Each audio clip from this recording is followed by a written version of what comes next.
Rīgas kungi atrodas Alsungā un neēd garšīgos mājās ceptos sklandraušus, ko tanti ir izcepusi visiem garām braucējiem, kas iebrauc Alsungā. Jā, es gan nopirkšu, tāpēc, ka šitādi es neesmu redzējis vispār.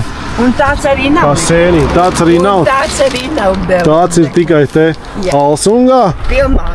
Pie manis, un re, kur ir uzrakstīns, ka tu brauc, tad viss kaut kas ir. Nu, labākās lietas notiek ceļa malā, tā vienmēr ir bijis. Rīgas kungam ir ko teikt? Jā, pagaršā būs. Viņš neēd, mēs viņu tīdās vienu iebarosim. Jā. Nē, nu šitāds sklandrausīs, nu paskatās. Tāds dāviņi nav nekur. Tāds nav nekur, šitāds apaļš tā kā baravika. Jā. Lūk, sklandrausīts, kas dzīvo, nedzīvo, kas dzīma Alsungā. Jā, nu, ir labi, jā.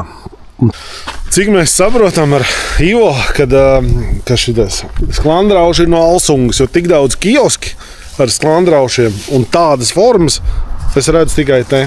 Un mēs testēs nost, kā teikt, priekā par lielu Latviju un sklandraušiem.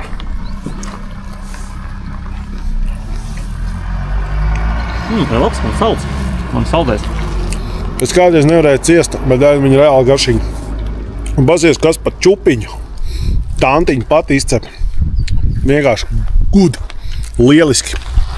Garšojam. Tā ir Latvija. Viņi izskatās šitā.